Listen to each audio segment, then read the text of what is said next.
Meja Osin biasanya terbuat dari kayu atau batu marmer. Namun di tangan Harwin, pengusaha furniture yang ada di kawasan Pelaju Palembang, meja Osin justru dibuat dari serbuk kayu yang berasal dari sisa peti kemas yang dilebur menjadi bubuk kayu. Harwin menuturkan, meja Osin yang dijual terdapat dua motif, yakni motif umum salah satunya hewan, dan juga motif anak-anak yang dilukis dengan berbagai karakter kartun. Dalam waktu 1 minggu, 50 unit meja Osin dapat diselesaikan dengan proses pengerjaan mulai dari peleburan kayu, pembentukan, hingga penyablonan motif. 1 minggu lah sampai selesai. Sampai selesai ya Pak? Iya, yang kerja tuh misalnya bertiga orang 4 kan, nah itu 1 minggu bisa lah 50 biji.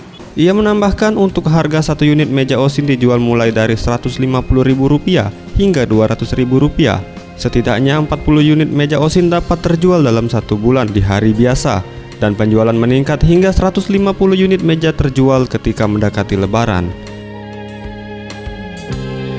Anugerah Sandi Pratama, Sriwijaya TV.